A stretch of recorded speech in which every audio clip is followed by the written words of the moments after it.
Right, this is the second instructional for step functions. Sahim is on vacation and must park her car for 6 hours. She has 2 different parking lots to choose from and wants to pay as little as possible. Well, who doesn't?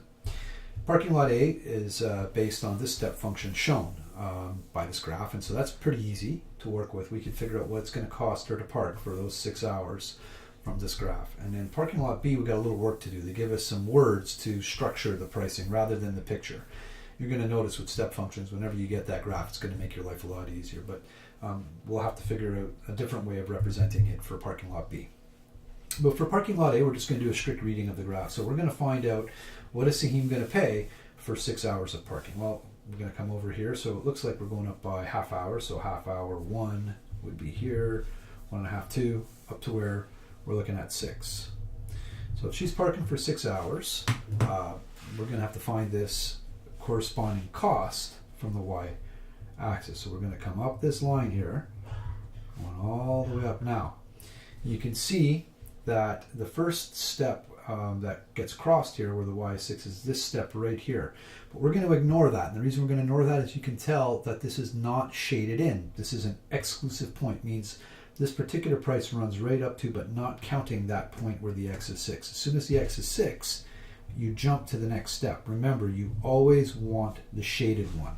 That's the one that we're going to use. And so that is the value of y when x is 6.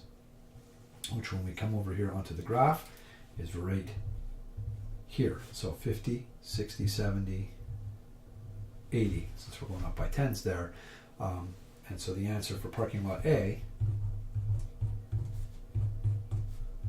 costs $80. Really, it's just reading, learning how to read the graph.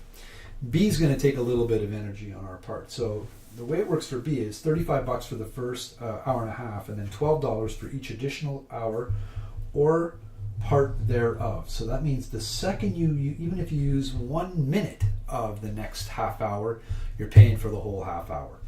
That or part thereof is commonly seen on exams, and what it basically means is the second you cross into the next minute, you're paying for the next unit of time, which in this case is half hours, because it's $12 for each additional half hour. And we want to know which parking lot should she use based on parking for 6 hours. So the way we're going to structure this one is with a table. So for lot B, I'm just going to draw a very quick table. And then I'll come and write the cost over here. So I think I'm going to run out of room for this table over here. I'll put it over here. So the way I'm going to work it is I'm going to say, okay, so from 0 to 1.5, that has a cost of $35. So from 0, obviously you can't park for 0, so I'm going to put exclusive there, up to right up until the end of the first hour and a half is going to cost $35. Now that, if you look at it, it's a really nice simple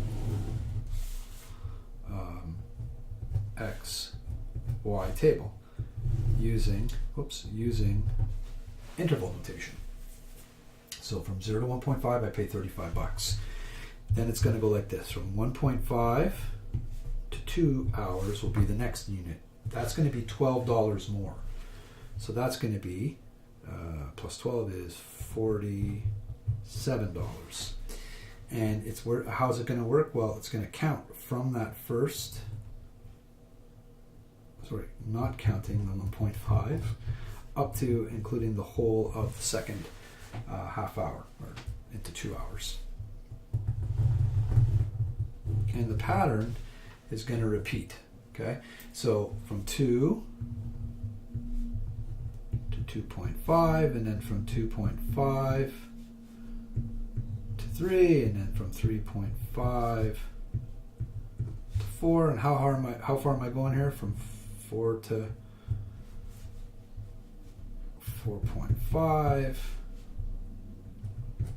4.5, 5.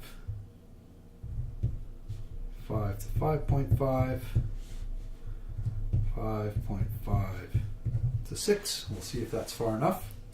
Why 6? Well, 6 because that's the number of hours we're parking. We'll just see how the brackets work out. So we know that we're excluding the first number. That pattern is going to be maintained.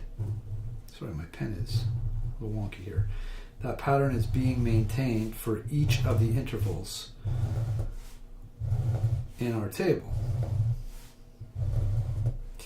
So from 2, not counting 2 because the 2 counts up here, so from 2 up to 2.5 hours, the first 2.5 hours, and all of those 2.5 hours is going to be $12 more than 47. That'll be 59. 59 bucks for that parking. May need my calculator soon. We'll bring that guy in there, and if I need to, I'll just cover up the graph for now. Hang tight. Okay, so as soon as I pass that 2.5 hours and I get into the next hour, so from there right up to there, there to there, and you'll see that these brackets basically are always going to repeat all the way down. From 2.5 up to 3 is going to be $12 more, so that'll be 71. Better confirm that. My mental math is not too sharp today. Yeah, 71. And then I'm going to add plus 12 again. It's going to be 83. And then I'm going to plus 12 again. It's going to be 95. Plus 12 again. It's going to be 107. Parking for 6 hours here, right? Plus 12 again. 119. Plus 12 again is going to be 131. And you can see 131 is a lot more expensive, minus the 80. It is exactly $51 more expensive. So definitely Shaheen should choose parking lot A because it's the less expensive choice by $51. You just have to subtract those two numbers afterwards. The big thing here is when you're given these numbers, you've got to make a table using those intervals and figure out which ones are hugging and which ones are turning away from in order to set it up, and then just drop in those numbers and make your comparisons. Read it, make a table. Good luck on the Google quizzes.